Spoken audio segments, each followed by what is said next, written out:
बाप रे बाप, देखा ना बाबूजी की प्रयास हो देनी आय, अपन मर्द की कुल कमीनी ओकरा पे लगा देनी, झुमका देनी, माई गहना दे देनी आय, और सब माई बाबूजी लोग कहलन कि हम 3 महीना में दहेज दे देम, आ दिलन कुछो ना, अपन सब कुछ तो हमनी के दे देनी है, लेकिन वो जो को माई आई बड़ी ना कली के मेरे बाबूजी 3 महीना में दे दी हन, कुछो ना मिलल है, खाली ठेंगा धरा देले बड़न। कोई मलामत यही से ब्याह करके सस्ता एकदम हमनिए के घर मिलल है नतिया के। अब ज्यादा नहीं देखा तो नहीं महारानी के एगो काम ना करी हन, खाली बैठल हुड़े के चाहिए टाइम पे, बस टाइम आगे पीछे ना होके के चाहिए। अभी बोलम नो काम करे खातिर तो दीदी जी हमें तो हाथ की मेहंदी नहीं के छुटल, कैसे काम करी अरे ना बतावता नहीं हम। आज 10 दिन हो गए दीदी फोन नहीं देती, नहीं गाँव में बतिया ली वो क्या बता रही, घर में तो हमेशा डांट बोल के बोलत रहता नहीं यार महारानी तो माई कॉलेज की ससुरा में जाइए तो ऐसे रहिए वैसे रहिए, आज ससुरे के लोग रहे नहीं कंधे टमके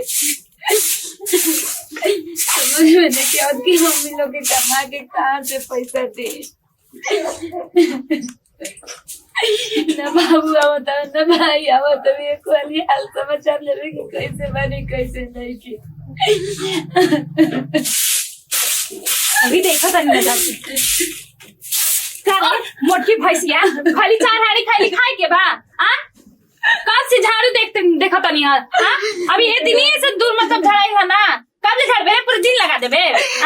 दीदी खाना घर माई आई बनावे खातिर बर्तन धोत बर्तन तो इतना अच्छा से धोत ना कि आईना फेल बा ओकर सामने, समझ गेलियो ना, हम तो ओकरे में मुंह देख के आवत है ना कि कितना सुंदर लगता नहीं हम दीदी वालों काहे हमसे ऐसे बोला। अच्छा ये बताओ बाबूजी कहाँ गइल बड़ा ना अभी भूखले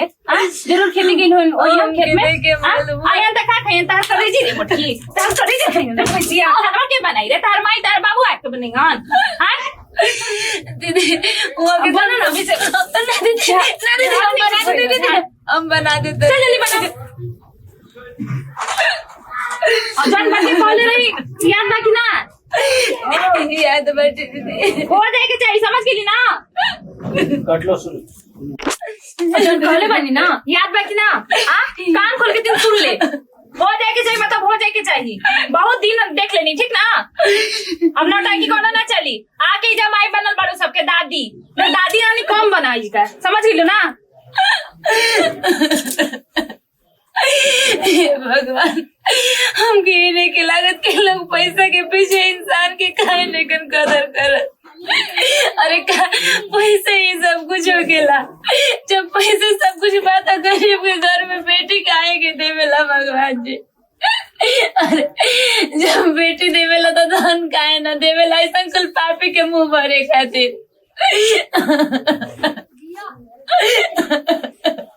12 बज गई, सब काम हो गई। भाभी लोग कहाँ बढ़ी जा, भाभी है नहीं क्या बड़ी क्या ऐसे बैठे मुँह लटका के हो, अब खेतवा के काम हो गई सब, भौजाई के इतना फिक्र रही ना, अब जाए दी बोलन तो फिर हो जाए कि भौजाई इसी से बोले ली, अब क्या हो गई सब तो काम करते बानी हम, भैया बाहर चल में सब हमारे ऊपर जिम्मेदारी भैया तो बाहर गेली बड़न ना और कर्जा जी खैले बड़न भैया ब्याह शादी में तो इतना धन लगा देनी, अपन सब गहना गुड़िया सब दे देनी, का मिलल जी हमरा के का मिलल, चाहे हमारे का मिलल तू ही बतावा, तारा सब का के सामने बानू तो हम बोली रवा के ना बोले के चाहिए, रवा के तो मुंह में लागत है कि अब का कहीं दही जमल बा, बोले के ना अपन मेहरा के, अरे ओकने के तो तय कइले रहसन 3 महीना बाद दे देम, 6 महीना से बेसी होके जा रहल बा, ओकर बाप बेरी फोन कर दसन के बाप हम देखले बानी दहेज लेबे वाला ना, अपन दहेज की जितना शौक श्रद्धा होखेला ना निकालिए के रहेला, लेकिन रवा के देखत है एकदम का कही मेहरमाब हो गइल बानी, समझ गेली ना, हमरा बात हम सामने ना हमरा जैसे रहता नहीं, अब मेहरारू के सामने मेहरारू जैसन, समझ गेली ना, ढेर जाना तनी सबके अरमान होखेला कि हमार बियाह होके तो कुछ दहेज मिले, ये अरमान रहे कि भैया भौजाई के ना सब धन अपन मेहरारू में लगा दे, यही अरमान रहे ना। अब का करी के ना दिलसन तो पर बाबू गिरो हाथ जोड़ के बता माँ जी इज्जत के सवाल बा, तब हम का करी, तो निकाल दी ओकरा के घर से बाहरी, निकालत कहीं नहीं निकाल दी, से मिल जाई तारा से बतियावल का हम कहीं थोड़ा समझ गई, कहां बियाऊ तू बिया कहां तनी बताओ तो, खाली आराम करे के बाद अभी तो बिस्तर पे खाना जाके देखेनी हम, समझ में नहीं खा एको कामो नहीं की करत हम नौकरानी बने का जी, रवा के हेती चुके से हेत बड़ कर देनी शादी ब्याह कर देनी आ ओ कामो नहीं की करे तू से रुक त माई आराम उतारी कर का? कहां बियाऊ बड़ छोट की इज्जते नहीं खे अब ना आई मजा जाई बबुआ जी हम इंतजारे में रही और जीवन जी हंस ताजा बच्चे भगवान हमके उठाइए ले रहा था काले तो काम ना हो रही हैं और यहाँ गुरुजी बस लेके जाते तू ना खाली बैठ के चुआ वाला बता रे हैं यहाँ जी ए जी हई तनी से काम में लेके 2 घंटा से बैठल बाड़े ए जी वो देखो बात हमके कहे के रहे दीदी हमके पता ना काहे हमेशा मारो तो बोलत रहता है तारा कार दे उतारस ना लेकिन हमार का गलती मैं जी बताई रोवे चलते मैं अपन पूरा परिवार छोड़ के आईने जब रोवे साथ ना दे तो हमके का चल जो नहीं यार ये परिवार छोड़ के आइल बता माई बाबू के दर्द बुझाता तो ओ भाई ना बुझाता तेरे बाप के तय दहेज तय करे तो देला ना हमारा के हैं बाबूजी के हक नहीं कि अब भाई बहू की कुल दौलत अपना नाम में करवा ले बउए कहाँ ले बाबूजी दूसरा हुआ के कहाँ ले दो अपन खेत बेचस द्वार बेचस दो मार के तू किना चुड़ा में खलिया देख हम कुछ नहीं की जाना था हमार दहेज 1.5 लाख रुपया जब तय भई रहे एक बार पाची हमार चाहिए ठीक बा आ नहीं के बाप बेरी फोन करके जल्दी मांग जाइल ड्रामा तनी कम करसन एजी रवा गोड़ पे गिरते हैं गोड़ पड़ा तनी हटा ना 3 महीना के तय भई रहे आ 6 महीना होके जा रहल बा कहिए दहेज मिली रे कहिए दहेज मिली हैं कहिए मिली रे खैना बाबी बा के होई जा तो हो लिया दो रोज रोज के सतैला से अच्छा बा के हमर गला दाब के काहे ले के बुआ दे तू हेले काम करो रात के डेट में तू हेले काम करत गला दाब के बुआ मुआ केने बा बेड़ा बा देख हम कुछ जानत नहीं हमारा चाही तो चाही आ ते कसन को दे बाप बेरी फोन कर चाहे भाई बेरी चाहे अपन खानदान दे ठीक बा ड्रामा कम बतिया ना भाई मेरी करेगी जहन भाई मरे जी के खबर तक देखे ले तो भाई मेरी कौन मुंह से अब फोन करे हम तोर मावार सुनला नहीं ए कसन कुल दिया दहेज हमारा के ए जी रवा तो कम से कम समझे रवा तो हमार दुख समझे कि काहे हमर भाई बाबू नहीं कर करत देत एगो बात कही बिलाई पूजले तब ऐसे सूरत ये देखत रही हमार ठीक बा तारा से बढ़िया बढ़िया मेरा हमारे मरत रही सन अब बढ़िया हमारे रिश्ता कैंसिल कर का है लेकिन माई की कसम हमारे कहते लगे बाबू पसंद बिया लड़की बियाह कर लिए खाली माई के मुंह देखनी हम सुंदर लगा चेहरा लेके आई बड़ी हम कुछ नहीं हमारे दहेज चाहिए चाहिए बाप भी फोन कर चाहे माई भी के करो भी भगवान जेकरे भरोसा रहे हुए आज ऐसे ऐसे बोला तुम्हारा अरे ऐसा जीवन से तो अच्छा बहुत है बढ़िया बाटे कम से कम तारा मेरी तो लोग सुकून से रहत ही ना रोज रोज के घुट घुट के मरला से अच्छा बाकी के दिन मर जाते आप अरे सुनी सुनी का भाभी का भौजी कुछ बात तो बनल हां का काबले कहलिए कि यहाँ नैहर से उनका लोग का हमार कुछ बुझाते नहीं कि हम का करें वो तक और बेटी बनी है नो कितना करे के मारी पीटी हम मारनी हां मारे रे मत जी ना तो वो तो सही कहते मान के चलो तुम सब करत हैं जी अब का कहीं हमार ओवर जात रहे दिमाग खराब होत रहे कहले नहीं कि लिया रे धैर्य देत हल ही नहीं खे और वे गाड़ी छोड़ देनी है अच्छा ठीक बा जाते हैं कुल कपड़ा उपड़ा धइल बांध होवे के ठीक बा जींस हमारे पास आल बा तनी हटा दियो छता पे से कलर हां जाई हम हटा देम ठीक बा हटा देम मरला से काम चली मुँह वाला से काम चली ओकरा के ऐसन बदनाम करम ना कि देवर जी के तो खून ऐसन खौली कि ओकरा बिना चिरले मानिहन ना रुक रे नानी तारा के बतावत नहीं हम कहाँ जाने कहाँ हो जी ठीक है अभी तू आ गेला कब से इंतजार करत रही हो कहाँ रहो अरे दोस्तों से बतियावत रहनी है तो छोड़ा ना दोस्त तनी हमें जो काम बा एकदम जल्दी से कर दे बड़ी हम बेचैन बानी एकदम हमरी काम कर देबा ना तो जौन तू बोलबा अरे भौजी तारा के को ना बोलले बानी कैसन काम बोलो जब फोन में बतैले रही ना बस उहे काम बस इतने करे के बा काहे कि ना बबुआ जी के दोसर बियाह करा के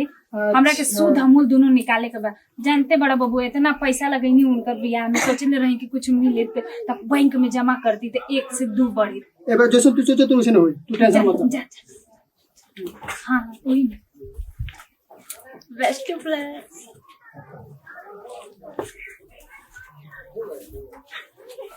अरे क्या होता वो अरे भाई चिकन देखो डेरा मत अरे अब सुबोध के बेटा है नहीं कुछ ना ना ये जी कैसे रोएगा नहीं अरे दीदी अरे दीदी देखिए एक बार देखो के रखिए रो अरे रो घबराई ना बस जब हम चिल्ला दो सबके थाना में कुछ बाओ ना थाना में देखो कुछ कहते चुपचाप चल जाई वाला ना तो चिल्ला में देरी ना लगी ना हमरा के यही खातिर भेजल गइल बा ज्यादा मत बोलो के तरह के भेजले बाटे क्यों भेजल बा ना तू चुपचाप रह के तरह के हम पूछे ना के भेजले बाटे बोलबो ज्यादा दीदी ए जी सुना ए! तनी हाला नहीं कर के अरे जैसे जैसे कहो तू वैसे करो हम चिल्ला दीदी के आए आज देखो। तारे खाल न छोड़ी हन यार दीदी का बोलिए तू चुप रह यही खातिर हमरा के भेजल गइल बा भेजल बोल के भेजले बता के तू छोड़ तू चुपचाप रह आए ए जी दीदी हाला मत करो देख हम कहते निकल जाई जी भाई को का रे दीदी देखी क्या ए देखी ना क्या बाप रे बाप दादा रे दादा ये तो हमारे बाबू जी के एकदम पूरा माय गांव में अपनी की इज्जत के बर्बाद कर रहे हट रे लड़ी नहीं कहीं के सती सावित्री ढेर मत बन ठीक ना आज ले हम घर की इज्जत बना के रख दी है बना की सावती है जो बनेली सब इज्जत के पानी में मिला दी रे दादा फिर क्या हो रे चलो भागे से भागे की ना जाई नु जो भागे की ना तारा के तो मार के जला देम रे हम के रहे अरे रे, ई कौन घर में रहे कैला? हम के नहीं अभी घर में कौन लेके आइला? सोनवा रहे जी सोनवा रार दो आई सुतल रही लेके ते घर में बाप रे सुतल रही? बाप छी ते घर में आदमी बोला तेरे बाहर से रे हैं विश्वास- अभी विश्वास रखा तेरी विश्वास तोरा से इतना उम्मीद न रहे रे ते ना भरी आवत भाभी के भरी लावले कहना कहना ते है ना कौन लेके आई रे का करे है ते घर में लइका बोलावत रहे रे नहीं का बाप रे आज तक हम अपन घर में हई सो तोर पसंद नहीं करे लाज बचा के रखनी लेकिन हमरे बाप रे बाप कौन गुल खिलाईली आई दे तोर बाप तो है ना दरस्त ही काम करे रे हाँ, जरूर यही काम कर दे यही काम कर करके ना रवा के दहेज देती भाभी। यही ना रे ऐसा चले रही ना हाँ गरीब के इज्जत के चढ़मा तो करीब से बाहर तारा जैसा ना मिल के तारा जैसा ना मिल के के है तारा जैसा भाभी, हम ना करे तारी ई ऐसे ई लेके नहीं खाई। नाक कटा के रख ई लेके नहीं खाई। आज तक ले हम ऐसा ना कहनी हां रवा तो विश्वास करे जे हम पे विश्वास कैसे करी रे बात अब तो थू होई मैं गांव में ये तो दूसरा घर के बैठा हुआ था अपन बने नजर हम दोसर घर के बानी माई जैसे नहीं खा के पालनी है बाप रे बाप बाबू जी रहो कैसे बर्दाश्त करत जी अगर एक जगह पे हम रहती हूं रहता ना तो रहती मुआ दे ले रहता तोरा पे ही उम्मीद ना रहे रे हाय है ते अभी घर में रहे जाकर नहीं किस ठीक बा हां दो करता भाभी पहले भी एक रखी भाभी पैर पकड़ो तो हां बबुआ जी ए जी पूरा इज्जत की हमार धजिया उड़ा के